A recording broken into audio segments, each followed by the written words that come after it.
It's for my millennials, I be murdering any flow. I just had to let you know, it's the young, incredible, honestly unforgettable. You a Joe like Chappelle show, this so perennial. Do this for my millennials, I be murdering any flow. Yeah. I just had to let you know, give me that work and I can sell it, I put it on the line like I ain't selfish, nah. The story flip if I let you tell it. Put my heart and soul in so you feel it. I ain't never faking, I'm the realest since Tupac in imprisonment, claiming his innocence. Currently, I'm the greatest rapper in a sense. But any currency, I'm still guaranteed my wins. This is coming from... Coach, these fans have waited for this moment for decades, but playoff football has come to First Energy Stadium in Cleveland, Ohio. Coming up, it's Divisional Round Saturday, and we've got an AFC battle on tap between the Denver Broncos and the Cleveland Browns.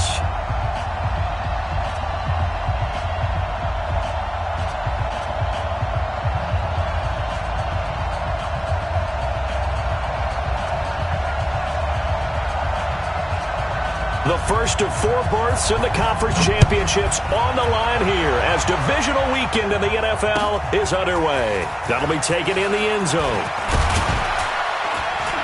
And he's able to get it across the 20, but not by much as he's marked down at the 21-yard line.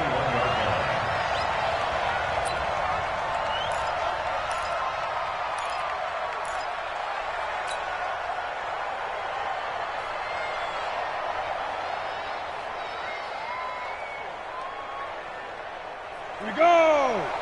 60 outlaw, 50 the mark. Now the first carry here for Phillip Lindsay. Call it no gain on the game's first play. And it's second down now. As usual, the hallmark of a good run defense, linebackers making plays near the line of scrimmage. Absolutely nowhere to run there. Faking the give to Lindsay. Here's Locke. He's got his man on the crossing route. And he's brought down, getting this one up to about the 35. Give him 14 yards there and a Denver first down. Ball up to the 35 now as they come up on 1st and 10. Now a play fake, and here's Locke. And he fires one incomplete.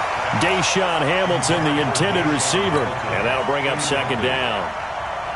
Looked like he had a couple of different options as far as who to throw to on that play. And who am I to say this, but I'm not sure he made the right decision. Well, the window of opportunity is always going to be small in the NFL.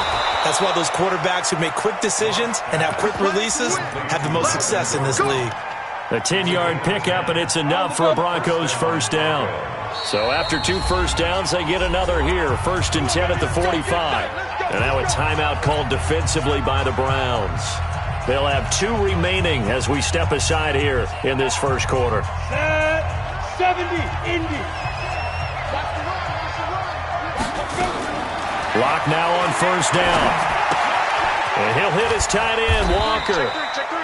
Give him a couple on the catch. It's 2nd and 8. Brandon, perfect defense in this situation would have meant that there was an incompletion that would have picked it off. Okay, so they gave up the completion. But I really enjoyed watching how the defense stayed in sync, stayed in great communication, and as he dragged across each zone, you see him pointing, communicating. Nowhere to escape, and he goes down. Olivier Vernon in there to bury him for a loss of 11. And now the Browns are going to take another timeout. And that's their second charge timeout here in this first quarter. They're down to 1 remaining. And it looks like we've got a dime set here defensively. 6 DBs in the game. On play action, Locke. Oh, the pressure too great, and he goes down once more. Myles Garrett, he's the one to get him this time, and back-to-back sacks brings up 4th down. And here now the punter, Martin, booming this one away. Fielded just inside the 20. We'll call that a punt of 54 yards. Well struck. And the Browns will take over 1st and 10.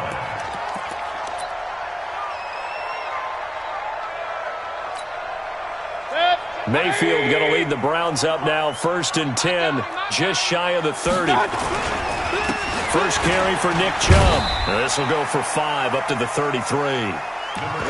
Despite the blitz, they're still able to pick up a nice solid gain. The disadvantage of blitzing often alters the normal spacing and run fits and leaves creases like they were able to exploit right there.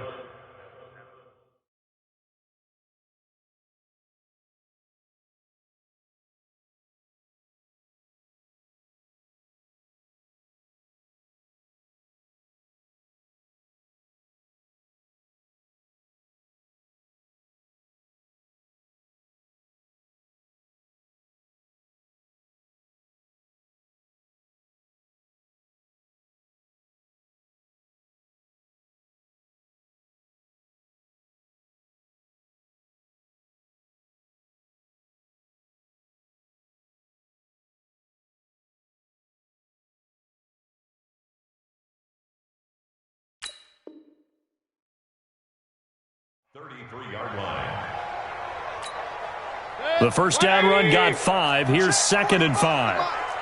Let's go one more. Alert, alert, alert, alert. Hurry, hurry, hurry, hurry.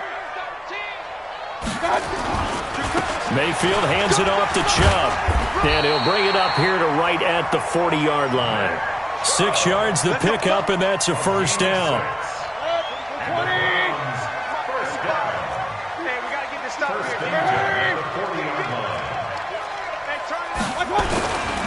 On first down, they'll run with Chubb.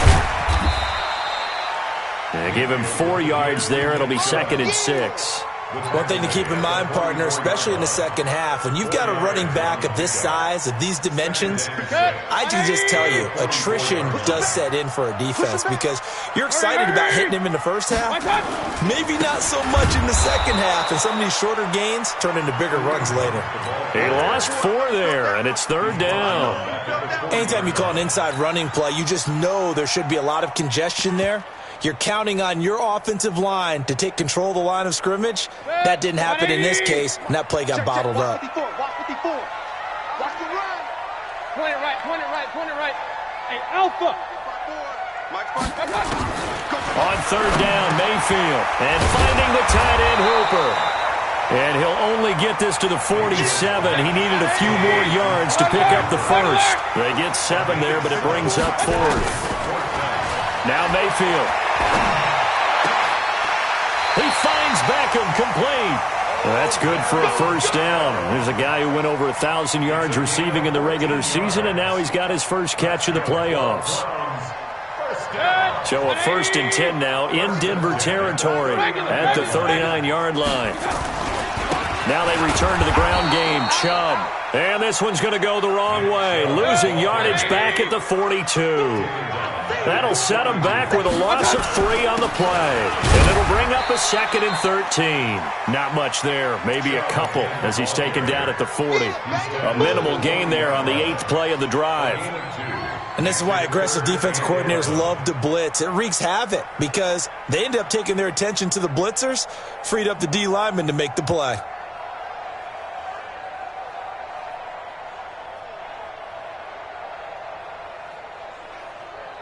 And this should be the final play before the quarter ends.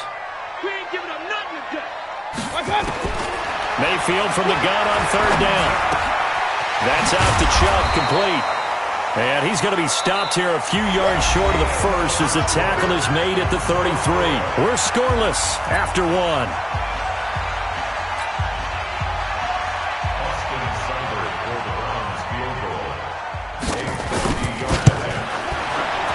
And this will split the uprights. It's right down the middle. And the Browns are out to a 3-0 lead. These kickers now, it's like we take them for granted. Kicks like that used to be such a big deal, and now you just expect them to make it. Yeah, you're exactly right, and we shouldn't take them for granted. But I have a theory about it. You want to hear it? Yeah. They are more athletic now than ever before. Talk about kickers. Trace their backgrounds, trace their histories. You'll find that they were big-time athletes all along, but their kicking was so prevalent that we made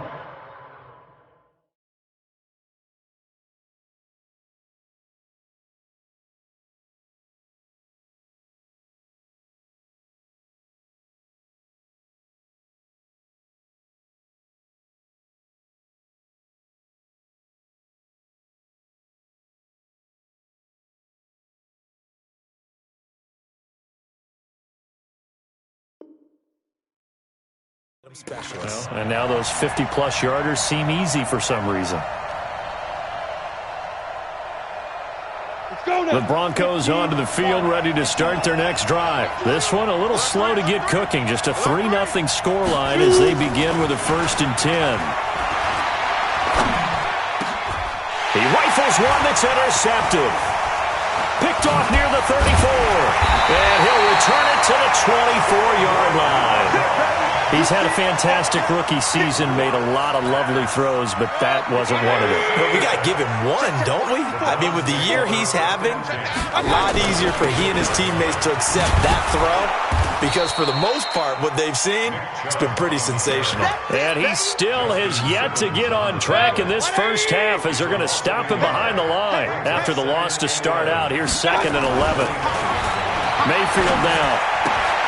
He's got Njoku, his big tight end. And they'll bring him down at the 18-yard line. The reception good for 7. It's 3rd down. That's a staple of this offense. Drag route to the tight end. Yeah, he's unable to use his size to break off much more yardage after the catch, but still an effective gain nonetheless. Well, they were handed great starting field position on this drive, but now they face a 3rd and 4. Now a 3rd down throw, but it misses the target, incomplete. Problems on 3rd down so far in this first half. Relatively small sample size, but they're now 0 for 3. And the average in the league, somewhere around 40% on 3rd down for offenses. So what's the answer to this? Either convert them or don't get the 3rd down in the first place. Get your big chunks of yards on 1st and 2nd down.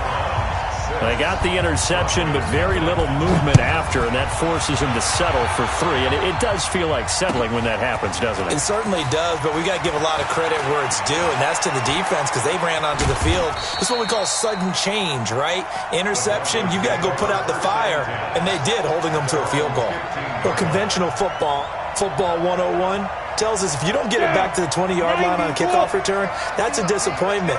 But some of these teams, special teams coaches, with approval by the head coach, they give them full authority to go ahead and bring it out and try to be aggressive. Almost what we call the green light, red light theory. Green light means go, red light means stop. Looks like he had green on that play. But we just saw a great example of what we talked about with his coach prior to the game. He's definitely one of the better linebackers at reading a play and flowing to make the stop before it turns into something big.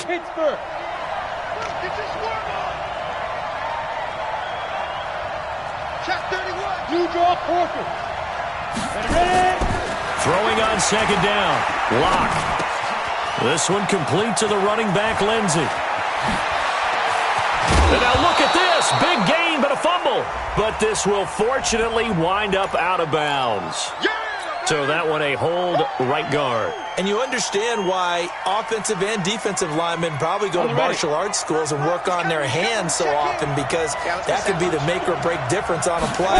This time he had to grab a jersey in order to make the play happen. Got caught for the penalty. The throw taken in by Hamilton. And a productive gain out to the 14 after starting at the 7. It's a gain of 7.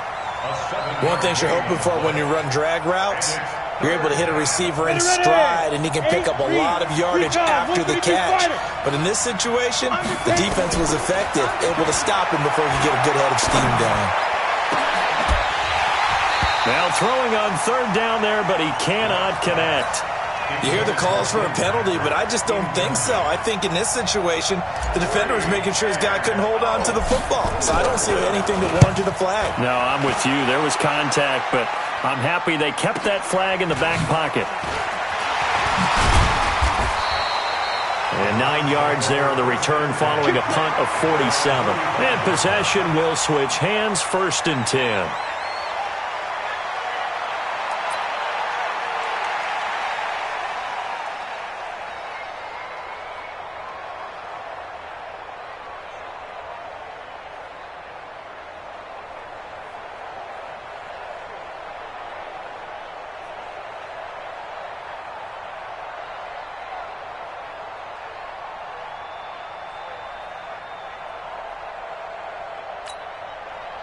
The Browns drive about to get started.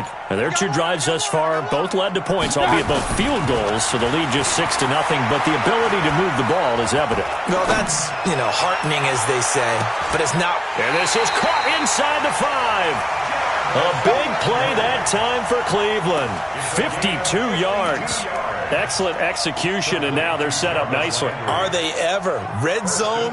I wonder what the next play call is going to be, because after a big play like that, a lot of teams like to use the momentum to launch another one. Well, that didn't take long. One play, and we're already looking at a first-and-goal situation. Check 52. Watch safety creep. Watch safety creeping. Safety's creeping. Check 9. Check 9. Show. They'll run with Chubb. And he takes this one in for a Browns score. A 3-yard touchdown run. And the Browns are going to tack on to their advantage. So the big play to kick off the drive set them up first and goal, and they're able to cash in right away on play number 2. I think I'm starting to understand more and more when we get ready to do games and we meet with coaches why they talk about big plays, explosive plays, and how it sets them up for success, because that's exactly how they were able to score on this one. We saw the touchdown. We saw the payoff. But, of course, that big, long chunk play is what got them in position.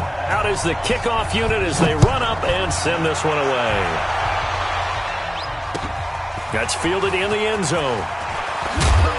And the decision to bring it out will cost him about 5 yards as he'll get this only back to the 20.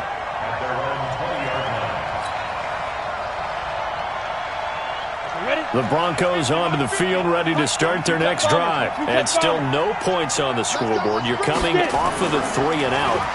They're just looking for it. And with a flag down, he goes down. So they're able to sack him. Now the penalty looks like it could be holding. Let's find out. Get off the train tracks. Now they face a 2nd and long following the holding penalty.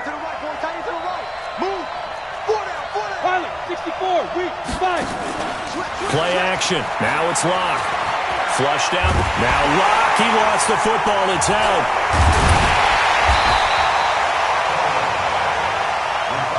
After the sack, they'll come up now 3rd and long. Yeah, I wouldn't be surprised to see them run the ball here just to try and get some space.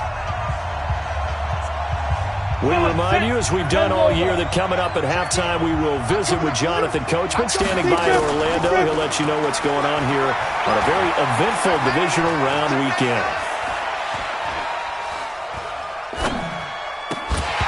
A throw there, but that's going to wind up incomplete. Even without a ton of pressure in his face, it just shows how difficult it is to pick apart his own defense. Those guys are sitting back, and they're not playing receivers as much as they're playing the eyes of the quarterback and when he delivers the ball.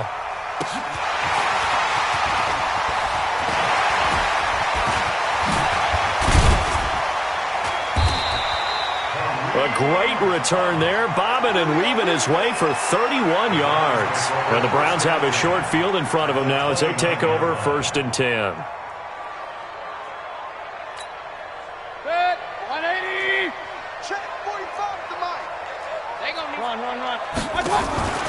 First down, Mayfield. Looking right sideline, but it's incomplete. Yeah, that one sailed on him. You've got to make sure you give your receiver a chance to come down inbounds because they are very gifted. They'll make the circus catches, but they make them out of bounds. That does you no good. Here's 2nd and 10 now from the 29. Watch his flat. Watch his flat. A run for Nick Chubb, and he'll get this one down to about the 27. He only got a couple on that one, so not a ton of help. They'll have a 3rd and 8 forthcoming. He did have the touchdown run earlier, but not a heck of a lot more than that throughout this game. No, not at all. In fact, I would say that this defense has done as good of a job on him as they have on any runner in recent memory. Mayfield looks to throw. And it's complete. Hooper. And he is out of bounds right around the 10-yard line. They're able to convert on 3rd down, and that sets up a 1st and goal. A lot of tight ends just use their size and their strength, try to occupy some space and kind of body people away and catch the football. But not this guy. He's a refined route runner. Makes me wonder if he took some dance classes in his background with his footwork. Real. Watch out, watch out, watch out, watch out. Hurry! Wrong motion. Hurry!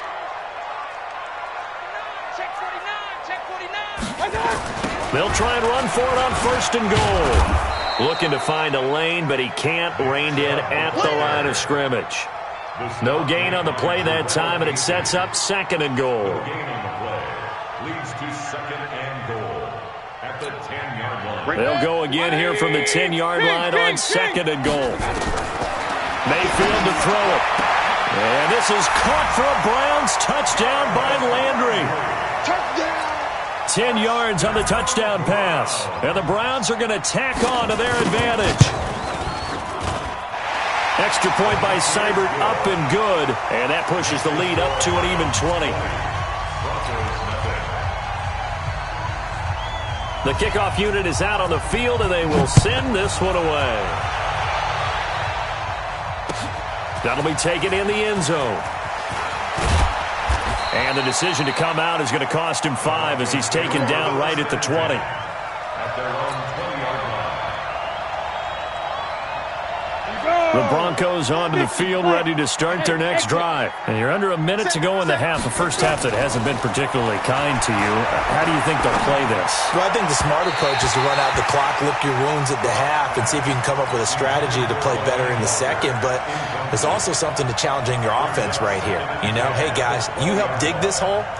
See if you can get us out of it a little bit before the half runs out. Let's go make some plays. After the incompletion, here's 2nd and 10 from the 20. They look to throw. It's Locke. Escaping the pressure right. That's complete. It's Gordon. Now the Broncos are going to call the first of their timeouts as it comes with 22 seconds to go here in half number 1.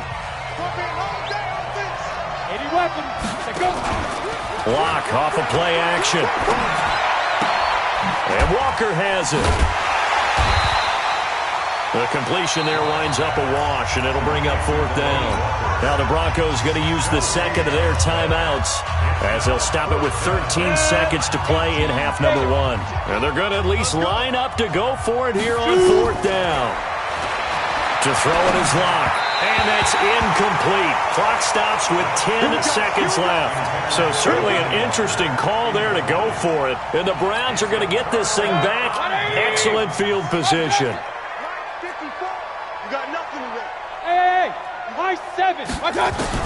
A first down throw for Mayfield. He's going to take a shot for the end zone. Back of the end zone. Could he get his feet down? No, it's incomplete. So with 4 seconds to go in the half, here's the field goal unit onto the field. On the right hash, it's a 43-yard attempt. Seibert able to knock this one through. And that will do it for this first half. So it's on to halftime in this AFC divisional round matchup. As we'll head down to Orlando, that's where we find our man Jonathan Coachman at our EA Sports Halftime Report. Coach, win or go home, that's the name of the game, and we're back underway with the second half of this AFC divisional round. Fielded about a yard deep, and he'll get it up past the 20 to the 22-yard line. The Cleveland offense ready to go. They built a good first-half lead. Now they have a chance to add on to it. And what I'm thinking is that the offensive staff spent... Odell Beckham Jr., the 40, past the 20, 10, and all...